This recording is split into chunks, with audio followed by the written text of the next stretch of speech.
In August 1998, the Morrison family packed their car for what should have been a perfect week-long camping trip to Mammoth Cave, Kentucky. That was the last time anyone saw the Morrison family alive. 20 years later, a land surveyor using a drone to map remote forest land in eastern Kentucky made a discovery that would change everything. Deep in the woods, hidden beneath decades of overgrowth, was a massive sinkhole, and at the bottom, a chaotic graveyard of hundreds of rusted, mangled cars stacked like broken toys, including the Morrison family car that had been missing for 2 decades. What investigators found in that hidden automotive cemetery would expose a conspiracy so vast and cold-blooded it had been operating in plain sight for over 20 years, turning family road trips into profitable murder schemes.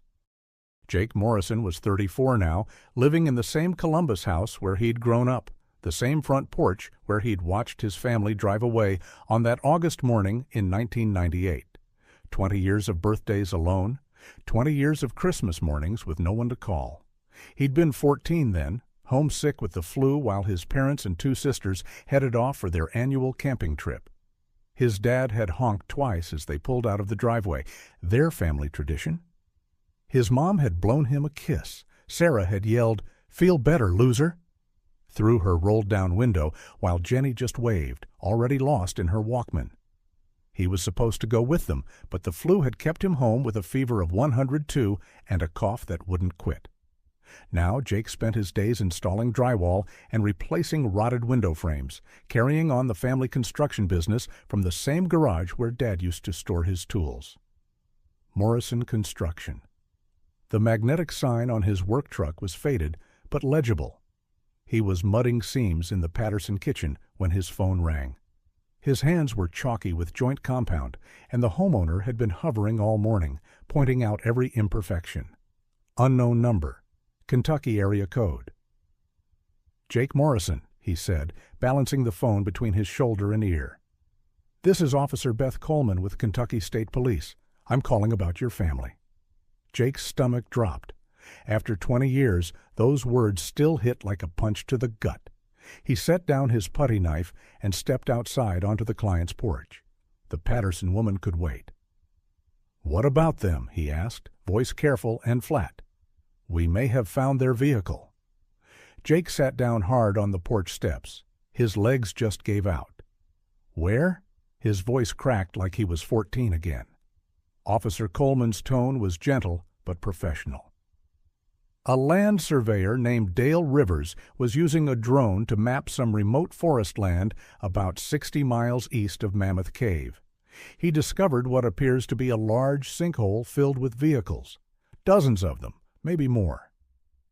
They've been there a long time. Jake's throat went dry. "And you think?" "We spotted what looks like a yellow sedan matching the description of your family's 1996 Honda Accord. License plates too corroded to read from the drone footage, but the make, model, and color are consistent." Jake closed his eyes. Dad had been so proud of that car. "Barely used," he'd said when they bought it from Brennan's Auto Sales. "Rick Brennan knows good cars. This'll last us 20 years. 20 years. "You still there?" Coleman asked. "Yeah." Jake rubbed his face with his free hand. "Yeah, I'm here.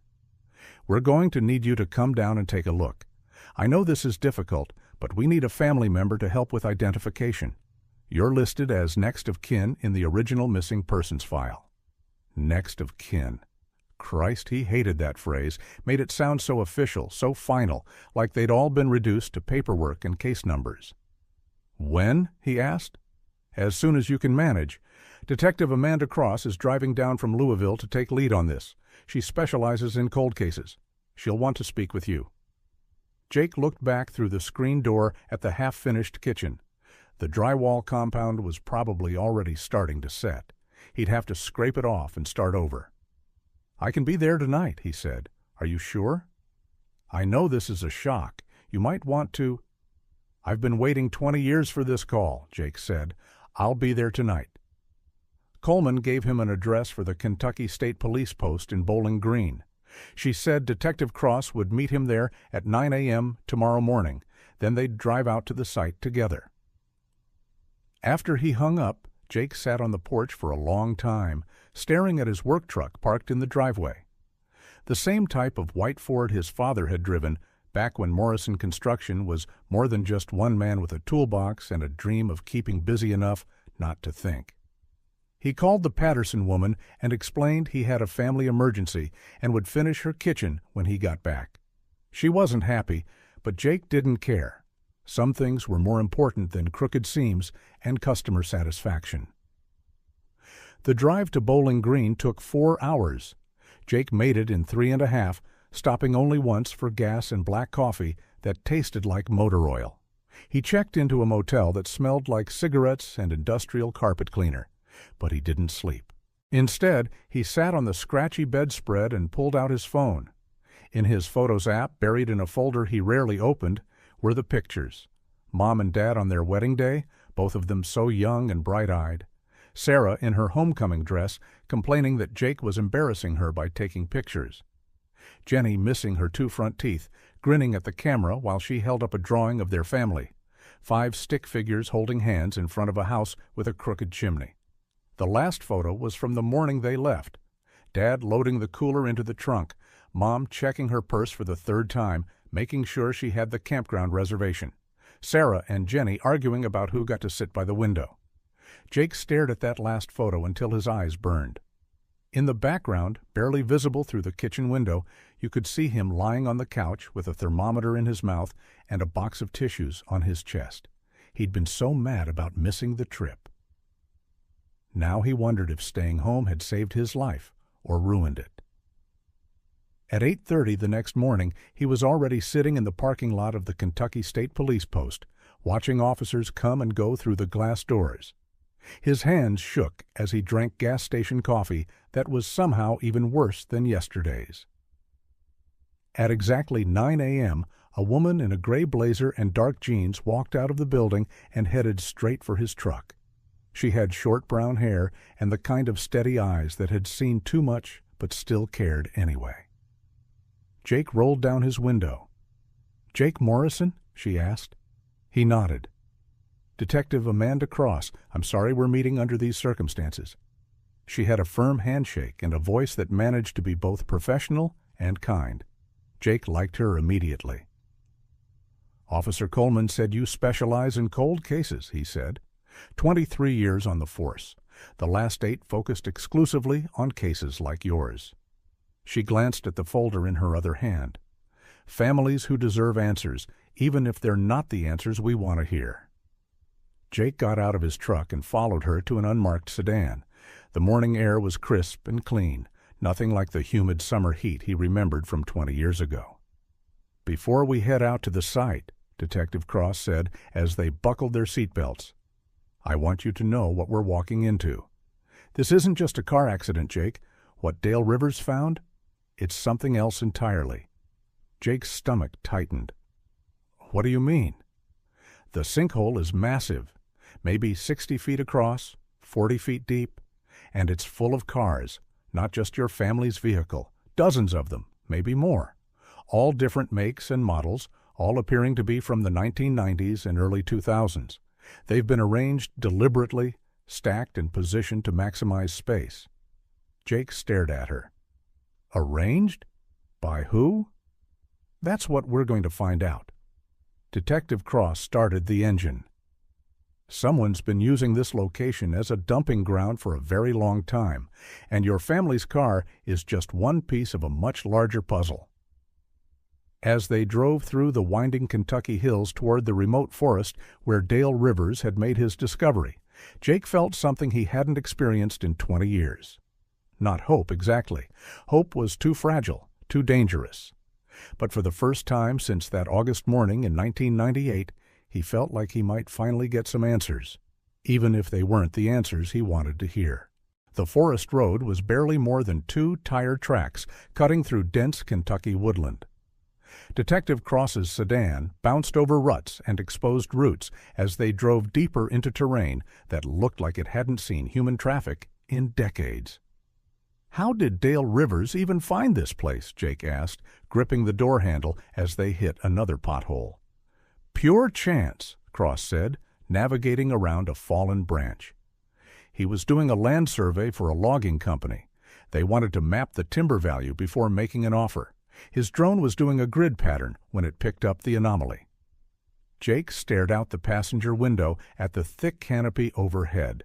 Sunlight filtered through in scattered patches, creating a patchwork of light and shadow that made everything look dreamlike and unreal. "How far back does this road go?" "About another mile. Then we walk." They drove in silence for several minutes. Jake's palms were sweating despite the cool morning air coming through the vents. 20 years of wondering, and he was finally going to see where his family's story ended, or maybe where it really began. The sedan rounded a bend, and Jake saw vehicles ahead, several Kentucky State Police cruisers, a forensics van, and a battered pickup truck that probably belonged to Dale Rivers. Crime scene tape stretched between trees, creating a perimeter around what looked like a natural clearing. Cross parked behind the forensics van and turned off the engine. "Before we go any further, I need you to understand something. What you're about to see, it's going to be overwhelming. We're talking about hundreds of vehicles spanning more than 2 decades. Some are so rusted and deteriorated they're barely recognizable." Jake nodded, not trusting his voice. "If you need to stop at any point, if you need to step back, just say so. There's no shame in that." They got out of the sedan, and Cross led him toward a cluster of officers standing near the edge of the clearing. Jake could hear voices, the crackle of police radios, the distant hum of generators powering forensics equipment. But what he heard most clearly was his own heartbeat, thundering in his ears like a drum. A tall man in coveralls and a baseball cap approached them. He had the weathered look of someone who spent his days outdoors, and his hands were stained with dirt. "You must be the family member," he said to Jake. "Dale Rivers. I'm real sorry about this whole situation." Jake shook his hand. "You found them." Rivers nodded, his expression grim. "Been doing land surveys for 15 years. Never seen anything like what's down in that hole?" Cross gestured toward the tree line. "Show us." They walked through the forest for about 200 yards, following a path marked with orange spray paint on tree trunks. The sound of the generators grew louder, and Jake began to smell something chemical, probably from whatever preservatives the forensics team was using. Then they crested a small ridge, and Jake saw it. The sinkhole was enormous, a gaping wound in the earth that looked like it had been carved by some massive hand. Portable floodlights had been set up around the perimeter, illuminating the depths below. And in those depths, like some twisted metal garden, were the cars. Dozens of them, maybe more, stacked and layered and wedged into every available space. Sedans and pickup trucks and minivans, all reduced to rust-eaten skeletons. Some were so deteriorated that only their basic shapes remained.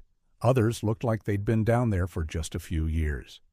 Jake's knees went weak. He grabbed onto a nearby tree for support. "Jesus," he whispered. "The yellow Honda is in the far corner," Cross said softly, "about halfway down. Do you want to get closer?" Jake forced himself to nod. They walked along the edge of the sinkhole until Cross stopped and pointed. There it was. Even after 20 years, even covered in rust and decay, Jake recognized it immediately. The distinctive shape of the rear window, the slight dent in the passenger door that Dad had gotten from a shopping cart at the grocery store, the roof rack that was supposed to hold their camping gear, his family's car buried in a tomb of twisted metal. "That's it," Jake said. His voice sounded hollow, like it was coming from someone else. "That's their car." Cross made a note in her pad. "We'll need you to make a formal identification once we can get it extracted, but this helps confirm it." Jake stared down into the sinkhole, trying to process what he was seeing. "How long has this been going on?" "Based on what we can see from up here, the oldest vehicles look like they're from the early 1990s. The newest appear to be from around 2005 or 2006. 15 years, Jake said. Someone was dumping cars here for 15 years. Dale Rivers stepped up beside them. That's not even the strangest part. You see how they're arranged down there? That's not random. Someone took time to position them to maximize the space. This wasn't just a dumping ground. This was organized. Jake looked more carefully at the pattern below. Rivers was right. The cars weren't just thrown into the hole haphazardly. They'd been carefully stacked and positioned, smaller vehicles tucked into gaps between larger ones. It looked almost like a three-dimensional puzzle. "Who would do something like this?" Jake asked. "Someone with access to heavy equipment," Cross said, "and someone who knew this location wouldn't be disturbed. This is private land, owned by a timber company based out of Nashville. They haven't logged this section in over 30 years. A forensics technician in white coveralls approached them. She was young, maybe early 30s, with short black hair pulled back under a cap. "Detective Cross?" "We've got something you need to see." Cross looked at Jake. "You okay to keep going?"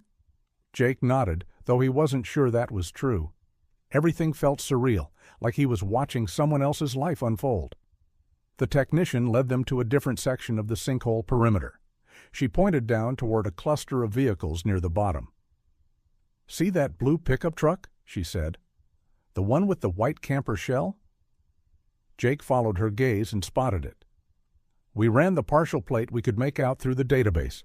That truck was reported stolen from a campground near land between the lakes in 1999. The family who owned it, the Hendersons, they were never found." Cross's expression darkened. "Missing persons case?" "Filed in Tennessee. Parents and 2 kids. They were supposed to be camping for a week, never checked out, never came home. Their campsite was found abandoned. Food still on the picnic table, clothes still in the tent, but no trace of the family or their truck." Jake felt sick. "How many families are down there?" The technician consulted her tablet. "We've identified partial plates on 16 vehicles so far. Cross-referencing with missing persons databases, at least 8 of them correspond to unsolved disappearances. All families, all from the late 1990s to mid-2000s. The magnitude of what they were looking at began to sink in.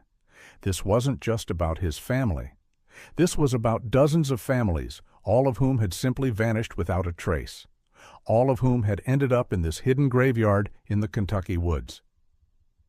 "We need to get down there," Cross said. "I want to see that Honda up close." The descent into the sinkhole required rappelling equipment and harnesses. Jake watched from above as Cross and 2 forensics technicians lowered themselves into the pit, their headlamps creating pools of light that moved like fireflies among the rusted hulks. From his vantage point on the rim, Jake could see Cross making her way carefully through the maze of vehicles toward his family's car. She moved slowly, taking photographs, making notes, occasionally calling up updates to the team above. When she reached the yellow Honda, she spent nearly 20 minutes examining it from every angle. Jake watched her peer through the windows, walk around the perimeter, and finally call up to him. "Jake, I need you to see something. Can you come down?" The thought of going into that mechanical graveyard made Jake's stomach churn, but he'd come this far. He couldn't stop now. The forensics team fitted him with a harness and showed him how to use the rappelling device. The descent felt endless, lowering himself down through 20 years of secrets and lies until his boots touched the uneven floor of metal and rust. Up close, the sinkhole was even more disturbing. The cars loomed overhead like some twisted sculpture, casting strange shadows in the artificial light. The air smelled of rust and decay, and something else, something organic and rotten that Jake didn't want to identify. Cross was waiting for him beside the Honda. Her expression was grim. "Look at this," she said, pointing to the rear window of the car. Jake approached carefully, stepping over twisted metal and broken glass. When he got close enough to see what she was pointing at, his blood ran cold. Scratched into the glass, barely visible but definitely there, were letters. Crude, desperate markings that looked like they'd been made with something sharp, maybe a key or a piece of jewelry. They spelled out 2 words, "Help us." Jake staggered backward, his vision swimming. After 20 years of wondering what happened to his family, he finally had his answer. They hadn't died in an accident. They'd been taken, and they'd lived long enough to know it. Jake couldn't stop staring at those 2 words scratched into the glass. Help us. The letters were uneven, desperate, carved by someone who knew they were running out of time. "Who wrote this?" he asked, though his voice came out as barely a whisper. Detective Cross played her flashlight across the rear window, illuminating every scratch mark. Hard to say for certain. Could have been any of them. The markings look fresh enough that they were probably made shortly before whatever happened to them happened. Jake pressed his palm against the cool metal of the car's trunk. Through the rust and decay, he could still make out the faded outline of a family sticker his mom had put there. 2 parents and 3 kids holding hands. She'd bought it at a rest stop somewhere, said it made the car look more friendly. Now it looked like a gravestone marker. "We need to get inside," Cross said. "Check the interior." The driver's door was partially crushed from the weight of the cars above, but it opened with a screech of protesting metal. Cross aimed her flashlight into the cabin, while Jake peered over her shoulder. The front seats were still there, though the fabric had rotted, and rodents had made nests in the stuffing. The dashboard was intact but warped from moisture and time. And there, wedged between the passenger seat and the center console, was something that made Jake's heart stop. A small purple hair tie, the kind Jenny used to wear to keep her bangs out of her eyes. "That's hers," Jake said. His throat felt raw.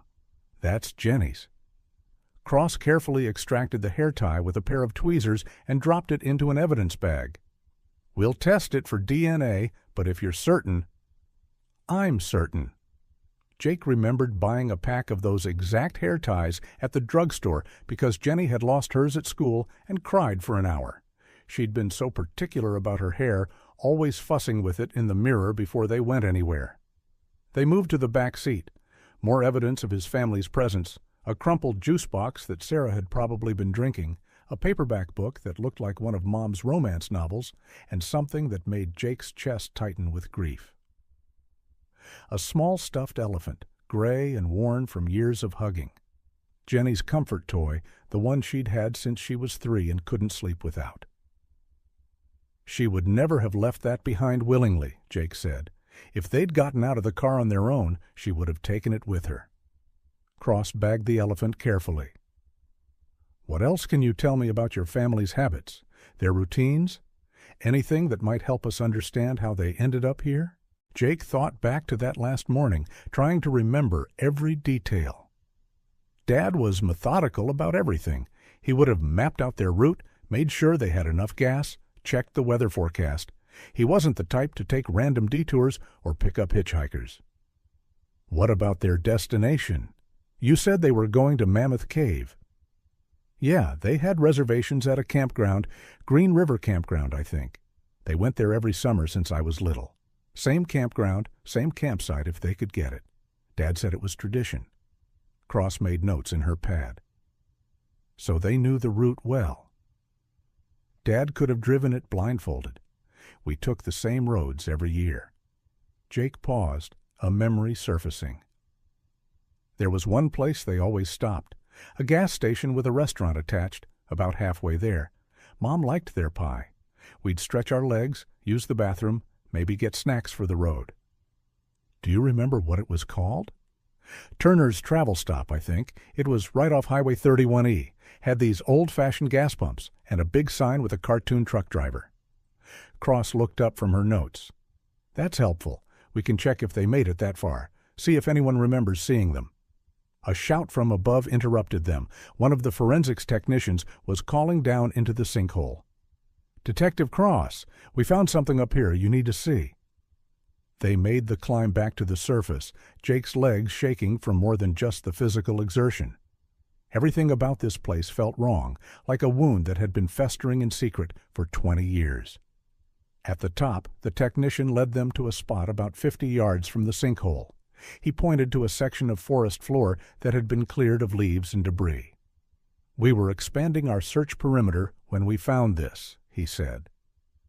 Jake looked down and saw what appeared to be the remnants of a campsite, a fire ring made of stacked stones, partially buried under years of leaf litter, pieces of rusted metal that might have once been camping equipment, and something that made his blood run cold. A wooden cross, roughly made and weathered gray, stuck into the ground at an angle. No name on it, no dates, just a simple marker in the middle of nowhere. "How many?" Cross asked quietly. The technician gestured toward the surrounding forest. "We've found 6 so far, all arranged in a rough line, about 20 feet apart, like a cemetery." Jake stared at the crude grave markers, his mind reeling. 6 crosses, 6 families maybe. How many people had died in this forgotten corner of Kentucky? "We're going to need cadaver dogs," Cross said, "and a full archaeological team. This is bigger than we thought." As if summoned by her words, Jake's phone rang. The sound was jarring in the quiet forest, and he almost didn't answer. But the caller ID showed a local number, and something made him pick up. "Jake Morrison." "Jake? This is Carol." His aunt's voice was tight with anxiety. "I just heard on the news that they found your family's car.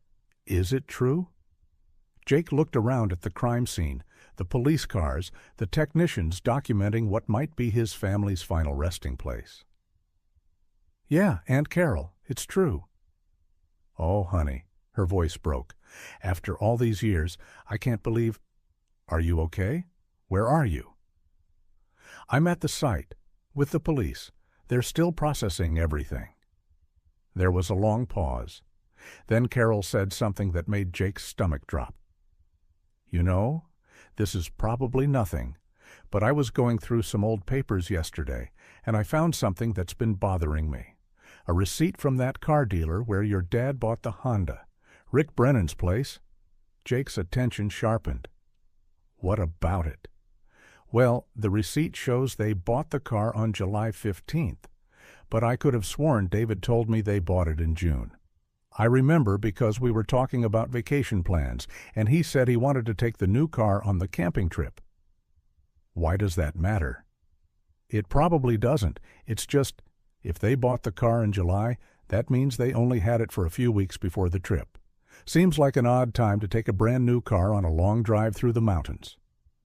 Jake felt something cold settling in his stomach. "Aunt Carol, I need to ask you something. Do you remember anything unusual about that summer? Anything different about Dad's behavior, or Mom's?" Another pause. "Actually, yes. Your father seemed worried about something in the weeks before the trip. I asked him about it once, and he said something about car trouble, but that didn't make sense if they just bought a new car." After Jake hung up, he walked back to where Detective Cross was coordinating with the forensics team. She looked up as he approached. "Everything okay?" "I don't think my family's disappearance was random," Jake said. "I think someone who knew them, someone they trusted, was involved." Cross raised an eyebrow. "What makes you say that?" Jake told her about the conversation with his aunt, about the timing of the car purchase, and his father's strange behavior in the weeks before the trip. "You think the car dealer had something to do with this?" Cross asked. "I don't know, but I think we need to find out more about Rick Brennan and his business. Because if my dad was worried about something, and it involved the car, then maybe Brennan knew more about your family's travel plans than he should have," Cross finished. Jake nodded. He would have known when they bought the car, where they lived, probably even where they were planning to go. Car dealers always ask those kinds of questions. Cross pulled out her phone. "I'm going to have someone run a background check on Richard Brennan and his dealership. See what we can find." As she made the call, Jake stared back at the sinkhole. Somewhere down there, buried under tons of rusted metal, were the answers to 20 years of questions. But he was beginning to suspect that the real answers weren't in that hole at all. They were in the records and memories and secrets of people who were still alive. People who had been walking around free for 20 years while families like his were nothing more than scrap metal in a hidden grave. That was going to change. Starting now. By the time they got back to the Bowling Green police station, it was nearly 6 p.m. Jake's clothes smelled like rust and decay, and he couldn't get the image of those crude wooden crosses out of his head. 6 markers, 6 families who never made it home. Detective Cross led him to a small conference room with fluorescent lighting that made everything look harsh and institutional. She spread files across the table while Jake sat down heavily in a plastic chair. "Coffee?" she asked. Jake nodded. He needed something to do with his hands, something to warm the chill that had settled into his bones down in that sinkhole. While Cross went to get coffee, Jake stared at the files on the table. Missing persons reports, police photos, incident summaries. All the bureaucratic paperwork that represented real families, real lives that had been cut short. Cross returned with 2 cups of coffee that smelled like it had been sitting on the burner for hours. "Okay," she said, settling into the chair across from him. "I heard back from my contact who ran the background check on Richard Brennan." Jake leaned forward. What did they find? Brennan's auto sales has been in business since 1987. Clean record, no complaints filed with the Better Business Bureau, taxes paid on time. On the surface, everything looks legitimate. On the surface? Cross opened one of the files. But when you dig deeper, some interesting patterns emerge. Between 1995 and 2005, Brennan sold vehicles to at least 12 families who subsequently disappeared under mysterious circumstances. Jake felt his pulse quicken. 12 families? The Hendersons with the blue pickup truck we found in the sinkhole, the Martinez family who vanished on a trip to the Great Smoky Mountains in 2001, the Thompson family who were driving to Florida in 2003 and never arrived. Cross pulled out photographs as she spoke. All of them bought cars from Brennan within 6 months of their disappearances. Jake stared at the photos. Normal-looking families posing with their new vehicles, smiling for the camera outside Brennan's dealership. They looked so happy, so unaware of what was coming. "That can't be a coincidence," Jake said. "No, it can't. But here's the thing. Brennan's not working alone. A pattern like this, spanning 10 years, involving multiple states, that requires coordination, infrastructure, people in positions of authority who can make investigations go away." Cross opened another file. "I also looked into the original investigation of your family's disappearance. The lead detective was Sheriff Dale Hutchins. He retired in 2010, moved to Florida. But while he was in charge, his department had a remarkably high rate of unsolved missing persons cases." "How high?" "In a county that should see maybe 1 or 2 missing persons cases per year, Hutchins' department had 47 unsolved disappearances between 1995 and 2010, all involving families who were traveling through the area." Jake set down his coffee cup with a shaking hand. 47 families? "It gets worse. I pulled the insurance records for the vehicles we found in the sinkhole. Every single one of them had comprehensive coverage with generous payouts for total loss. And guess who processed most of those claims?" Jake waited, though he was starting to see the shape of what Cross was describing. "Hartwell Insurance Group, based out of Louisville. Their claims adjuster for this region was Margaret Pierce. She approved over $3 million in payouts for stolen or missing vehicles between 1995 and 2005. $3 million. Split 3 ways between Brennan, Hutchins, and Pierce. That's a pretty good motive for murder." Cross leaned back in her chair. "Here's how I think it worked. Brennan identifies targets, families with good insurance, people planning road trips through isolated areas. He shares their information with Hutchins, who has his deputies intercept them on remote roads." Jake felt sick. "And then what?" "Then the families disappear. The cars get dumped in the sinkhole. Pierce processes the insurance claims, and they all split the money. Clean, efficient, and profitable." "But why kill them? Why not just steal the cars?" Cross's expression was grim. "Because dead people don't file police reports. Families who never come home can't identify their attackers. It was safer to eliminate the witnesses." Jake stood up abruptly and walked to the window. Outside, the parking lot was lit by sodium vapor lights that cast everything in sickly yellow. Normal people were driving home from work, picking up dinner, living their ordinary lives. Meanwhile, he was learning that his family had been murdered as part of a systematic scheme to steal insurance money. "There's something else," Cross said quietly. "Something you're not going to like." Jake turned around. "What?" "I called Turner's Travel Stop, the place where your family always stopped. Talked to the owner, a man named Bill Turner. He's been running that place since 1985, knows all the regular customers." "And?" "He remembers your family, said they stopped there every year on their way to Mammoth Cave. But here's the thing.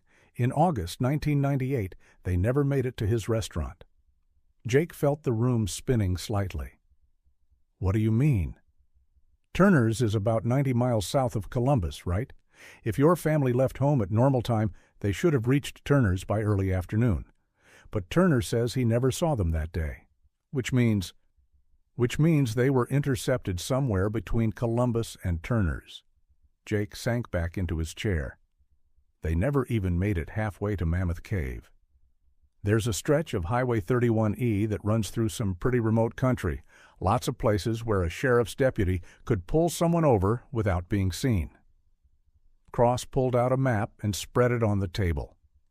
"If I had to guess, I'd say they were stopped somewhere around here." She pointed to a section of highway that cut through heavily forested hills. Jake stared at the map, imagining his family's last moments. His father pulling over when he saw the flashing lights, probably annoyed at the delay, but not worried. His mother checking her purse for the registration and insurance cards. Sarah rolling her eyes at the inconvenience. Jenny clutching her stuffed elephant and asking if they were in trouble, none of them knowing they were about to die. "I want to see Brennan," Jake said suddenly. Cross looked up from the map. "What?" "Rick Brennan. I want to talk to him, face to face." "Jake, I understand you're angry, but we can't just—" "He sold my family the car that got them killed. He probably gave Hutchins their home address, their travel plans, maybe even their route to the campground." Jake's voice was getting louder. "I want to look him in the eye and ask him why. Even if that's true, confronting him won't bring your family back, and it could compromise our investigation." Jake stood up again, pacing to the window and back. "So what? We just sit here and analyze files while he walks around free?" "It's been 20 years, Detective. 20 years of him sleeping in his own bed while my family rots in that sinkhole." Cross watched him pace for a moment, then said, "What if I told you that Brennan might not be sleeping so well these days?" Jake stopped pacing. "What do you mean?" "Margaret Pierce, the insurance adjuster? She died in a car accident 3 years ago. Dale Hutchins had a heart attack last year. Brennan's the only one left who knows what really happened." "So?" "So maybe he's getting nervous. Maybe he's wondering when someone's going to connect the dots and come looking for him." Cross leaned forward. "And maybe, if we approach this right, we can use that nervousness to our advantage." Jake sat back down. "What are you suggesting?" "I'm suggesting we pay Richard Brennan a visit, but we do it smart. We go in with a plan and we get him talking, because if he thinks he's about to go down for 47 murders, he might be willing to tell us where the bodies are buried." "You think he'll cooperate?" Cross smiled, but it wasn't a pleasant expression. "I think he's going to be very surprised to learn that we found his automotive graveyard. And I think he's going to be even more surprised to learn that we've connected him to multiple missing families." She started gathering up the files. "But first, we need to coordinate with the FBI. A conspiracy this big, crossing state lines, involving federal insurance fraud. This is bigger than the Kentucky State Police can handle alone." "How long will that take?" "A day, maybe 2. I've already put in calls to the Louisville field office. They're sending down a team tomorrow morning." Jake nodded, though the thought of waiting even one more day made his skin crawl. After 20 years of not knowing, patience was a luxury he didn't have. "There is one thing you can do in the meantime," Cross said. "What's that?" "Go home, get some rest, and start thinking about what you want to say to the man who killed your family." Jake left the police station as the sun was setting behind the Kentucky hills. The drive back to Columbus felt endless, every mile taking him further from the answers he'd been seeking for 20 years. But for the first time since that August morning in 1998, he felt like he was finally getting close to the truth. And tomorrow he was going to start making people pay for what they'd done to his family. Jake didn't sleep that night. He sat at his kitchen table with a legal pad and a cup of coffee that had gone cold hours ago, writing down everything he could remember about Rick Brennan. The man had been a fixture in their small Ohio community for as long as Jake could remember. Brennan's auto sales occupied a corner lot on Main Street, with a line of used cars gleaming under string lights and colorful plastic flags that snapped in the wind. Rick himself was the kind of guy who knew everyone's name, sponsored the Little League team, and always had a joke ready when you stopped by to browse. Jake remembered the day his dad bought the Honda. It was a Saturday in July, hot and humid, the kind of day when the asphalt felt soft under your feet. Dad had been talking about getting a more reliable car for months. The old Buick was burning oil and making concerning noises whenever they drove up hills. "Come on, son," Dad had said. "Let's go see what Rick's got on the lot." Jake had been 15 then, old enough to care about cars, but not old enough to drive. He'd wandered around the lot while Dad talked business, kicking tires and peering through windows at odometers and stereo systems. Rick Brennan had been all smiles and firm handshakes. "Dave Morrison," he'd called out when he saw them. "How's the family?"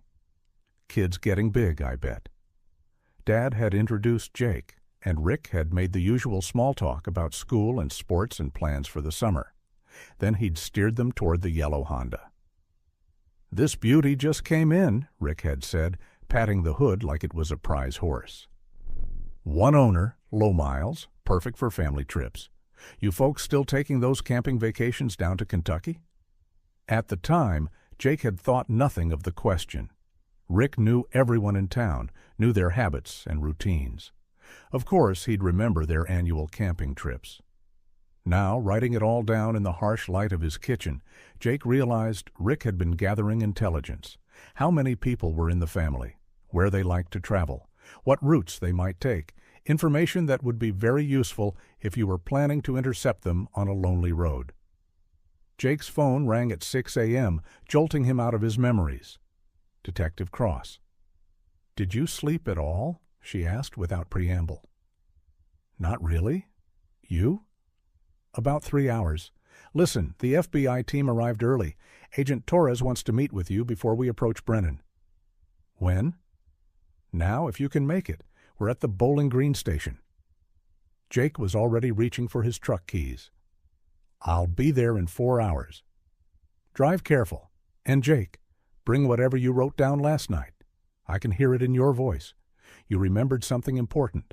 The FBI team consisted of 3 agents in dark suits who looked like they'd stepped out of a television show. Agent Frank Torres was the lead, a man in his 50s with gray hair and the kind of calm authority that came from decades of dealing with the worst humanity had to offer. "I've reviewed Detective Cross's files," Torres said after introductions were made. "This appears to be a sophisticated operation involving multiple jurisdictions and federal crimes. Insurance fraud alone carries a 20-year sentence." "What about murder?" Jake asked. "If we can prove the murders were committed in furtherance of the fraud scheme, we're looking at federal death penalty cases." Torres opened a laptop and pulled up a satellite image. "But first, we need to establish the full scope of the operation." The image showed the sinkhole from above, with dozens of vehicles visible as dark shapes in the pit.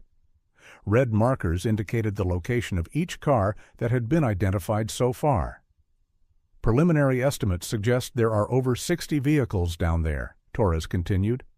"If each vehicle represents a family of 3 to 5 people, we're looking at potentially 200 murder victims." Jake felt the number hit him like a physical blow. 200 people, mothers and fathers and children, all killed for insurance money. "The question is," Torres said, "how do we approach Brennan without spooking him? If he runs, or if he destroys evidence, we might never get justice for these families." Detective Cross leaned forward. "I think we use Jake." Torres raised an eyebrow. "How so?" Brennan sold Jake's family their car. He probably remembers them.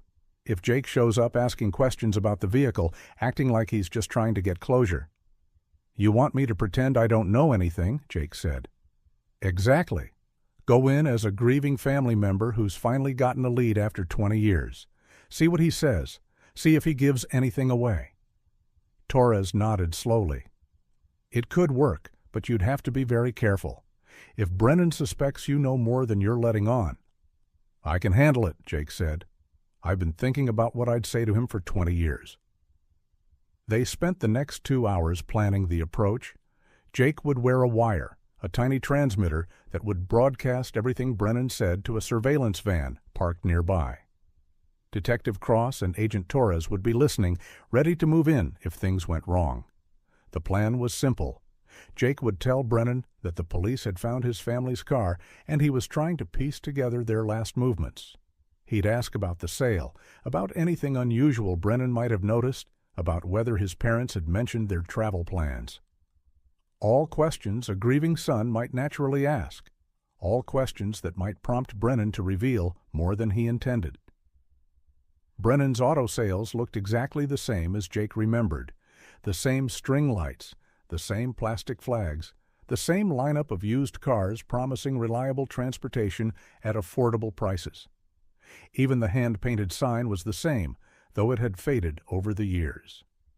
Jake parked his truck across the street and sat for a moment, watching the lot. A few customers browsed among the vehicles, kicking tires and checking price tags. A young salesman in a cheap suit was talking to a couple about a red sedan. And there, standing near the office door, was Rick Brennan. He was older now, grayer, with a slight stoop to his shoulders that hadn't been there 20 years ago. But his smile was the same as he talked to a potential customer, wide and genuine-looking, the smile of a man who'd built his living on being likable. Jake touched the small transmitter taped to his chest, took a deep breath, and got out of his truck. Brennan noticed him almost immediately. His eyes tracked Jake as he crossed the street, and Jake could see the moment of recognition, a slight widening of the eyes, a barely perceptible stiffening of the shoulders. "Well, I'll be damned," Brennan said as Jake approached. "Jake Morrison, you've grown up some since I last saw you." "Hi, Rick. It's been a while." "Must be, 15 years? 20? Brennan's smile never wavered, but Jake noticed his hands were clasped tightly behind his back. "What brings you by?" "Finally ready to buy your first car?" "Actually, I wanted to ask you about a car you sold my family, the yellow Honda, back in 1998. Something flickered across Brennan's face, so quickly that Jake almost missed it. Fear, maybe, or calculation. "The Honda," Brennan said slowly. "Yeah, I remember that sale. Your dad was a good man. Terrible thing. What happened to them?" "That's what I wanted to talk to you about. The police found the car." Brennan's smile faltered for just a moment. "Found it? Where?" "In a sinkhole about 60 miles from Mammoth Cave. It had been there for 20 years. Jake watched Brennan's face carefully. "They think it might help them figure out what happened to my family." "Well, that's good news, I suppose. I mean, not good, but closure, you know." Brennan was recovering his composure, but Jake could see sweat beading on his forehead despite the cool morning air. Did they find your family?" "Still looking." "But I was hoping you might remember something about the sale. Anything my dad might have said about their trip or where they were planning to go." Brennan nodded, his expression thoughtful. "Your dad was excited about that car, said it would be perfect for camping trips, mentioned they were heading down to Kentucky, I think? Mammoth Cave?" "That's right. Did he say anything else? About the route they were taking, or when they were leaving?" "Oh, that was so long ago. I sell a lot of cars, you know. Hard to remember every conversation."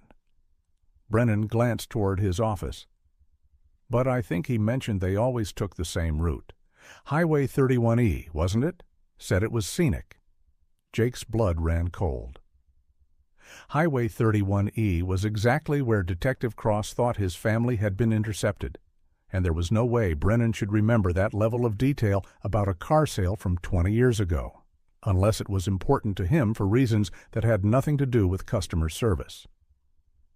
"Yeah, that sounds right," Jake said, keeping his voice casual. "Did anyone else know about their travel plans? Other customers, maybe? People my dad might have talked to while he was here?" Brennan's eyes darted toward the street, as if he was looking for something, or someone. "Can't say that I recall. Like I said, it was a long time ago." He forced another smile. "I'm sure the police will figure it all out now that they've found the car. Modern forensics, you know. Amazing what they can determine from evidence. I hope so. My family deserves justice." "Of course they do, of course." Brennan took a step toward his office. "Well, it was good seeing you, Jake. I hope you get the answers you're looking for." "Actually, there is one more thing," Jake said. "Do you have any records from that sale? Paperwork, maybe? The police asked me to see if I could track down any documentation." Brennan stopped walking. For several seconds he stood perfectly still, his back to Jake. When he turned around, his smile was gone. "You know, Jake," he said quietly, "sometimes it's better to let sleeping dogs lie. Your family's been gone a long time. Maybe it's time to let them rest in peace." "What's that supposed to mean?" "It means some questions are better left unasked. Some stones are better left unturned." Brennan's voice had dropped to almost a whisper. "You understand what I'm saying?" Jake felt the wire against his chest, recording every word. In the surveillance van, Detective Cross and Agent Torres were hearing this too. "Are you threatening me, Rick?" Brennan's laugh was hollow. "Threatening? No, son. I'm giving you some friendly advice. The same advice I'd give any young man who's poking around in dangerous territory." He turned and walked toward his office, then paused at the door. "You have a nice life, Jake. A good business from what I hear. Be a shame if anything happened to disturb that peace you've built for yourself." Then he disappeared inside, leaving Jake standing alone among the used cars with their bright price tags and false promises. But Jake wasn't alone. In his earpiece, he heard Detective Cross's voice, calm and professional. "We got him," she said. "That was as good as a confession. Move away from the lot. We're coming in." Jake was halfway across the street when he heard the commotion behind him. Car doors slamming, voices shouting, the sharp crack of police radios coming to life.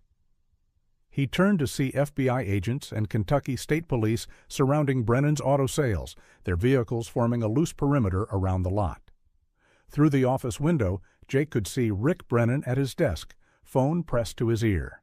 His face was pale, his free hand gesturing frantically as he spoke to whoever was on the other end of the line. Agent Torres approached Jake, his expression grim but satisfied. "Good work in there. His reaction when you mentioned Highway 31E was particularly telling." "He remembered way too much about a 20-year-old car sale," Jake said, "and that threat at the end. Sealed the deal. We've got enough for a search warrant and probable cause for arrest." Torres glanced back toward the office. "Question is, what's he doing on that phone?" Detective Cross joined them, pulling off her headphones. "He's been on the line for 3 minutes. Could be calling a lawyer, could be warning someone." "Or destroying evidence," Torres said. He spoke into his radio. "All units, move in now. Secure the suspect and all communication devices." Jake watched as agents stormed into the office. Through the window he could see Brennan's panicked face as they surrounded his desk, one agent taking the phone from his hand while another placed him in handcuffs. "What happens now?" Jake asked. "Now we search everything," Torres said. "Business records, financial documents, computer files. If Brennan kept any evidence of the conspiracy, we'll find it. And if he didn't? Then we hope the wire recording is enough to get him talking. A man his age, facing federal murder charges, most people start cooperating pretty quickly." The search of Brennan's auto sales took 6 hours. Jake watched from across the street as FBI technicians carried out boxes of files, computer hard drives, and filing cabinets. They dismantled Brennan's office piece by piece, looking for hidden compartments or concealed documents. Detective Cross found Jake sitting in his truck around noon. "You should go get something to eat," she said. "This is going to take all day." "I'm not leaving," Jake said. "Not until I know what they found." Cross leaned against the truck's hood. "Can I ask you something? What are you going to do when this is over? When we've arrested everyone involved and closed the case?" Jake hadn't thought that far ahead. For 20 years, finding answers about his family had been the central purpose of his life. Without that driving need, what was left? "I don't know," he said honestly. "I guess I'll figure that out when the time comes." You know, there are other families out there, other people who've been waiting for answers just like you have. The Hendersons, the Yamamoto family, the Martinezes, they all have relatives who've never given up hope. Jake looked at her. "What are you saying?" "I'm saying you're good at this. You've got instincts, and you understand what it's like to lose everything. There are a lot of cold cases out there that could use someone who cares as much as you do." Before Jake could respond, Agent Torres emerged from the office building, carrying a laptop bag and looking pleased with himself. "We found something," he announced as he approached the truck. Brennan kept detailed records, not just of the car sales, but of the entire operation. Jake's pulse quickened. What kind of records? Torres set the laptop bag on the truck's hood and pulled out a manila folder. Customer profiles, travel itineraries, route maps, and what appears to be a payment ledger showing how the insurance money was distributed. He opened the folder and handed Jake a sheet of paper. It was a typed document with his family's information at the top: names, ages, address, and details about their 1996 Honda Accord. Below that was information that made Jake's blood run cold. Departure date, August 15, 1998. Destination, Green River Campground, Mammoth Cave National Park. Route, Highway 31. E south to Route 70 west. Estimated arrival at Turner's Travel Stop, 1:30 p.m. Intercept point, mile marker 127. Highway 31 E assets. Vehicle, camping equipment, approximately $800 cash. Insurance value, $45,000. Jake's hands shook as he read the document. They planned it all out, down to the exact mile marker where they were going to stop my family. "Gets worse," Torres said. He handed Jake another sheet. "This appears to be a post-operation report." The second document was shorter but more horrifying. It described the successful completion of the Morrison family operation, including details about the disposal of assets and evidence. It was written in the same cold, bureaucratic language you might use to describe a business transaction, which Jake realized was exactly what it had been to them. "There are 43 similar files," Torres continued, "covering operations from 1995 to 2005. Every missing family we've identified, plus dozens more we didn't know about." Detective Cross leaned over Jake's shoulder to read the documents. "This is a complete confession. Brennan documented everything." "Why would he keep records like this?" Jake asked. "Doesn't he understand how incriminating they are?" "Insurance fraud is complicated," Torres explained. "You need documentation to track payouts, coordinate timing, manage the financial side of the operation. Brennan probably thought these files were secure." "Plus," Cross added, "criminals are often stupider than they think they are. They get comfortable, they get sloppy, they keep trophies." Jake stared at the folder in his hands. 43 families. Hundreds of people who had been murdered for insurance money, their deaths reduced to profit margins and operational efficiency. "Where are the bodies?" he asked. Torres's expression darkened. "That's the one thing Brennan didn't document. The files show planning and financial records, but nothing about final disposal of remains." "So we still don't know where my family is buried?" "Not yet, but now we have leverage. Brennan's looking at federal murder charges that could put him on death row. That tends to make people very cooperative very quickly." An FBI agent approached them, holding a cell phone. "Agent Torres? Brennan's asking to speak with you. Says he wants to make a deal." Torres smiled grimly. "That was faster than I expected. Bring him to the interrogation room at the Bowling Green station and get his lawyer on the phone. He's going to need one." 2 hours later, Jake found himself sitting in an observation room watching Rick Brennan through a one-way mirror. The man who had seemed so confident and threatening just hours earlier now looked old and defeated. His hands shook as he sipped water from a plastic cup, and his eyes darted constantly around the interrogation room. His lawyer, a thin man in an expensive suit, sat beside him with a legal pad covered in notes. Agent Torres and Detective Cross sat across the table from them, a stack of files between them. "Let's start simple," Torres said. "How many families did you kill?" Brennan's lawyer leaned forward. "My client is prepared to cooperate fully in exchange for life imprisonment without possibility of parole. The death penalty is off the table." "That depends on what he tells us," Torres replied. "How many families, Richard?" Brennan cleared his throat. 43 families, 212 people total." Even though Jake had seen the files, hearing Brennan say the numbers out loud hit him like a punch to the gut. 212 people. Children, parents, grandparents, all murdered for money. "How did it work?" Cross asked. Brennan glanced at his lawyer, who nodded.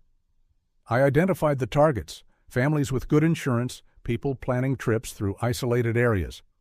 I'd pass their information to Dale Hutchins, and he'd arrange for them to be stopped on the road." "Stopped how?"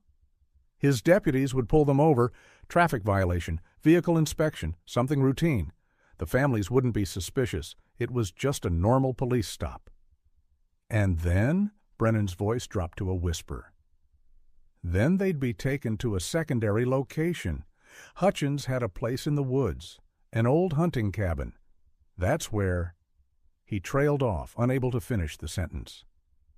"Where they were killed," Torres said flatly. Brennan nodded. "What happened to the bodies?" "Hutchins handled that part. I didn't want to know the details." "But you knew they were being murdered." "Yes." The word was barely audible. Cross leaned forward. "What about the insurance claims?" "How did that work?"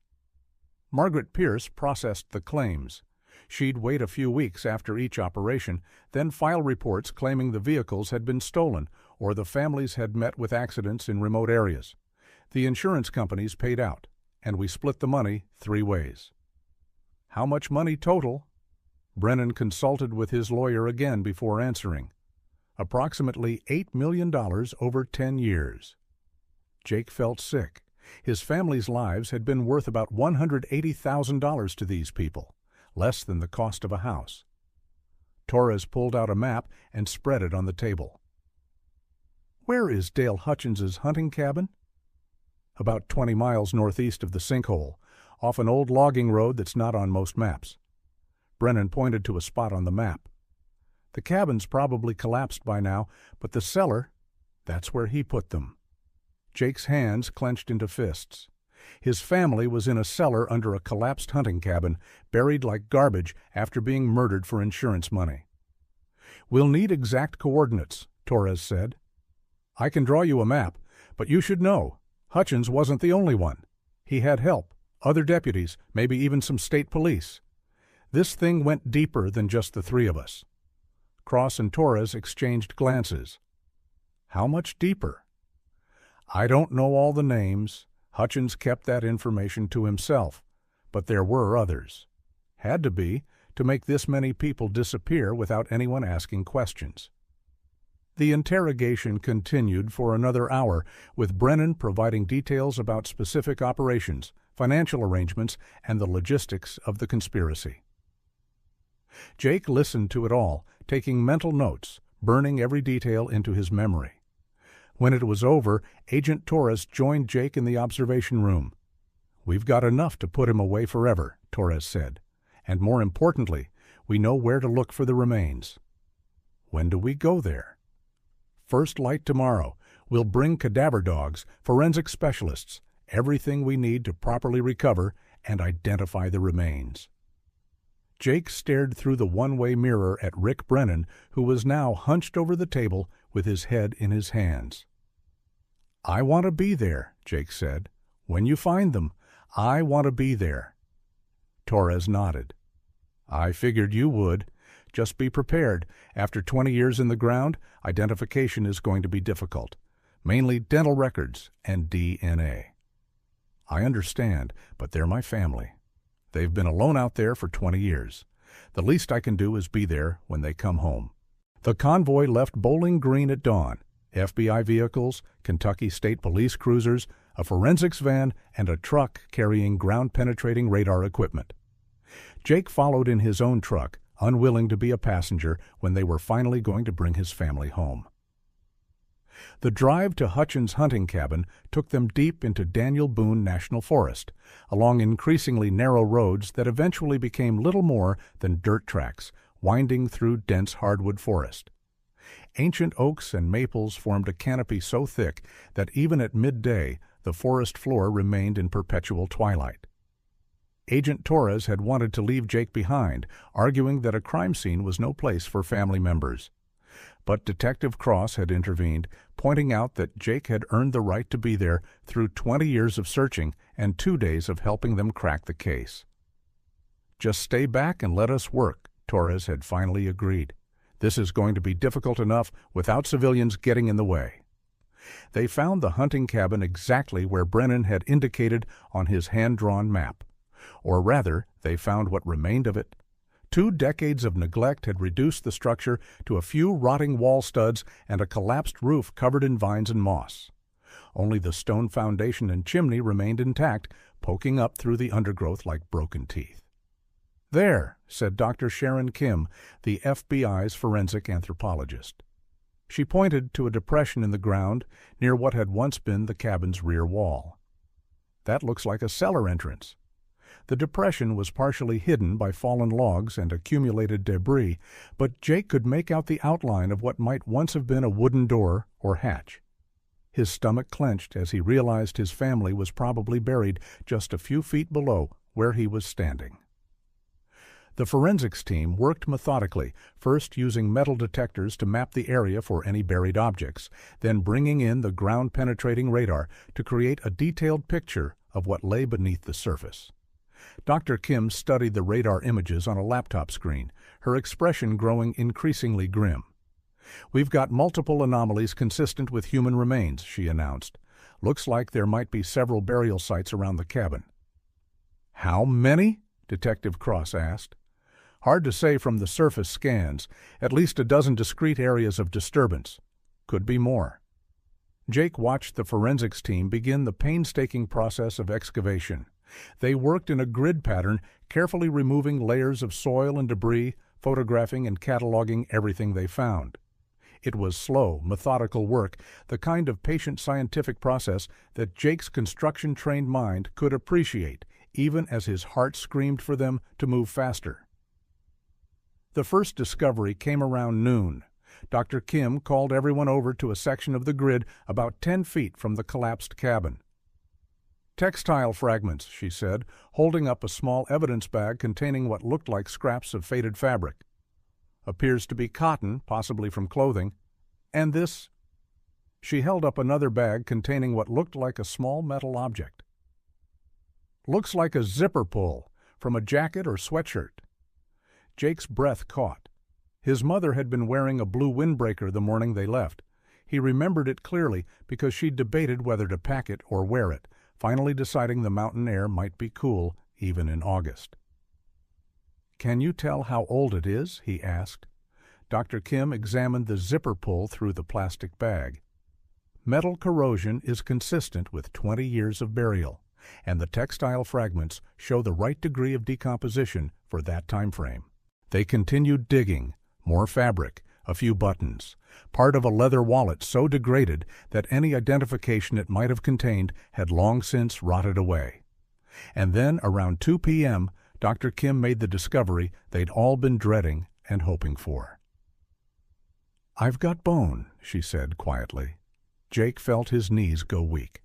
After 20 years of wondering, of imagining, of hoping against hope that maybe his family had somehow survived, he was finally faced with the physical reality of their deaths.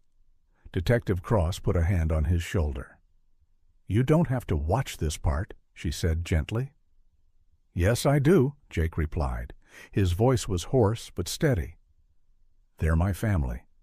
I'm not leaving them alone again." Dr. Kim worked with infinite care, using small brushes and dental picks to slowly expose what she'd found. First a section of what appeared to be a rib cage, then part of a skull, then the unmistakable curve of a human spine. "Adult female," she announced after several minutes of examination, "based on the pelvic structure and skull measurements, 5'4" to 5'6" in height."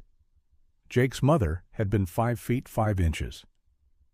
The excavation continued through the afternoon. More bones emerged from the soil, arms, legs, fingers. Dr. Kim laid them out on a tarp in anatomical order, slowly reconstructing the skeleton of someone who had been murdered 20 years ago and buried in this forgotten corner of the Kentucky forest. "Any obvious signs of trauma?" Agent Torres asked. Dr. Kim pointed to the back of the skull. "Depressed fracture here, consistent with blunt force trauma. Probably the cause of death." Jake turned away, bile rising in his throat. It was one thing to know intellectually that his family had been murdered. It was something else entirely to see the physical evidence of violence done to his mother's body. "We've got another site over here," called one of the other forensic technicians. She was working about 15 feet away, near what had once been the cabin's front porch. Jake forced himself to look as they began uncovering a second set of remains. These bones were smaller, more delicate. "Juvenile," Dr. Kim announced after a preliminary examination. "Approximately 12 to 14 years of age." Jenny? His little sister who had hugged him tight and promised to bring back a cool rock from Mammoth Cave. By the end of the day, they had uncovered parts of 4 skeletons from the area immediately around the collapsed cabin. Adult male, adult female, and 2 juveniles, the right number and approximate ages to be Jake's family. But Dr. Kim cautioned against premature conclusions. "We'll need dental records and DNA analysis for positive identification, and we're far from finished here." The ground-penetrating radar showed disturbances across a much wider area. Jake sat on a fallen log as the forensics team packed up their equipment for the day. The bones that might be his family's remains were carefully boxed and labeled, ready for transport to the FBI laboratory in Louisville, where the identification process would continue. Detective Cross sat down beside him. "How are you holding up?" "I don't know," Jake said honestly. "For 20 years I've wondered what happened to them, whether they suffered, whether they knew what was happening. And now? Now I know they were murdered and thrown in a hole in the ground like they were nothing." Jake's voice was bitter. "At least when they were just missing, I could pretend they might have survived somehow, gone off to start new lives somewhere. Now I know the truth. The truth is that they were victims of evil people who cared more about money than human life," Cross said. "But it's also true that you never gave up on them. You spent 20 years searching, and you finally brought them home." Jake looked back toward the excavation site, where yellow crime scene tape fluttered in the evening breeze. "This isn't home. This is just where they were murdered and buried." "Home is where people remember you and love you," Cross said. "Your family has been home with you all along. Everything else is just geography." They drove back to Bowling Green as darkness fell over the Kentucky hills. Jake followed the convoy's taillights along the winding forest roads, his mind cycling through 20 years of memories and regrets. At the police station, Agent Torres briefed him on what would happen next. The remains would be transported to the FBI lab for analysis. Dental records from the Morrison family's dentist had already been requested. DNA samples would be compared against a sample Jake had provided. "How long for results?" Jake asked. "Dental comparison should take a few days. DNA analysis could take several weeks, depending on the condition of the samples." "And then what?" Then we release the remains to you for burial, and we continue building our case against everyone involved in the conspiracy." Jake drove back to his motel that night with his family's possible remains riding in a government van somewhere ahead of him on the interstate. After 20 years of not knowing where they were, it felt strange to finally have a specific location for them, even if that location was a forensics laboratory. He called his Aunt Carol from the motel room. "They found them," he said when she answered. There was a long silence. Then, "Are you sure it's them?" "Not officially, but the location matches what the suspects told us, and the remains are consistent with our family. 4 people, right ages." Carol started crying. Jake could hear her trying to stifle the sobs, probably not wanting to make this harder for him than it already was. "I'm sorry," she said finally. I always hoped they might still be alive somewhere. It's stupid, I know, but—" "It's not stupid," Jake said. "I hoped the same thing." "What happens now?" "Now we wait for official identification. Then we can finally bury them properly." After he hung up, Jake sat on the edge of the motel bed and stared at his hands. They were dirty from the excavation site, with soil under his fingernails that might have once covered his family's graves. Tomorrow they would continue digging. They would find more families, more victims of Dale Hutchins and Rick Brennan and Margaret Pierce's money-making scheme. The investigation would continue, more arrests would be made, justice would slowly grind forward. But tonight, Jake Morrison was alone in a cheap motel room, finally knowing what had happened to his family and wishing he could go back to not knowing. Because sometimes the truth was more painful than the mystery had ever been. Jake's phone rang at 5:47 a.m., jolting him from the first real sleep he'd had in 3 days. Dr. Sharon Kim's voice was gentle but professional. "Jake? I wanted to call you personally with the results. The dental records are a match. It's your family." Jake sat up in the motel bed, the words hitting him like a physical blow, even though he'd been expecting them. 20 years of uncertainty ended with a single phone call. "All 4 of them?" he asked. "Yes, your parents and both sisters. I'm sorry for your loss." After he hung up, Jake sat in the dark room for a long time, staring at the thin line of light creeping under the curtains. It was strange how final confirmation could feel both like relief and devastation at the same time. His family was dead, officially, scientifically, undeniably dead. But at least now he knew. He was getting dressed when the phone rang again. Detective Cross. "I heard from Dr. Kim," she said. "Are you okay?" "I'm fine." It wasn't true, but it was the only answer he could manage. "There's something else you need to know. We found 12 more burial sites yesterday. The radar showed disturbances all through that section of forest." Jake felt a chill run down his spine. 12 more families? "We think so. This operation was bigger than even Brennan admitted. We're going to be digging for weeks." "What about the other suspects?" "Hutchins and Pierce." "Hutchins died last year, remember? Heart attack. But we're reopening investigations into everyone who worked under him. If there are other deputies involved, we'll find them." Jake finished dressing and checked out of the motel. The drive back to Columbus felt surreal. The same roads he'd traveled countless times, but everything was different now. He wasn't searching anymore. He wasn't wondering.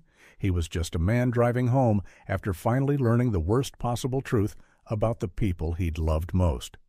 His phone rang again as he crossed the Ohio state line.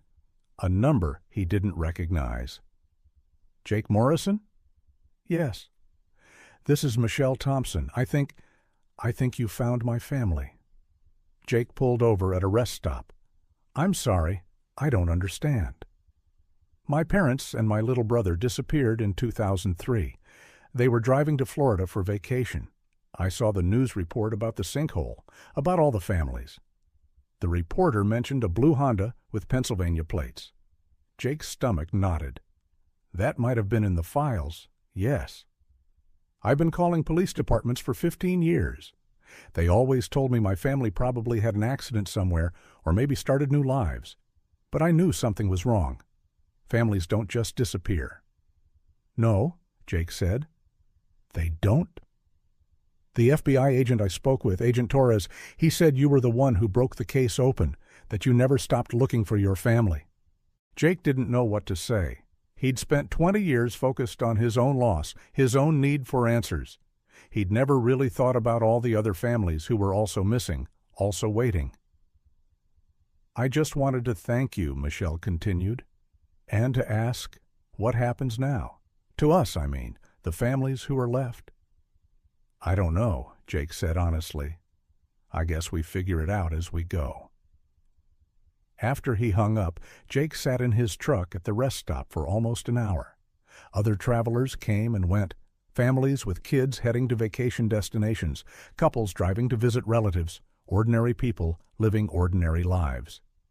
None of them knowing how easily it could all disappear, how a simple traffic stop on a lonely road could end everything. When Jake finally made it home to Columbus, the house felt different. Not because anything had changed, but because he was different. For 20 years, this had been the place where he waited for answers. Now it was just a house where he happened to live. He walked through the rooms, looking at everything with new eyes. The family photos on the mantelpiece, the construction business paperwork spread across the kitchen table, the bedroom where he'd spent so many sleepless nights, wondering and hoping and imagining. All of it felt like someone else's life. His phone was ringing when he got out of the shower. Agent Torres. "Jake, I wanted to update you on the investigation. We arrested 3 more people this morning."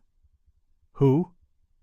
"2 former deputies who worked under Hutchins and a state police detective who helped cover up some of the missing persons investigations. Brennan's cooperation is paying off.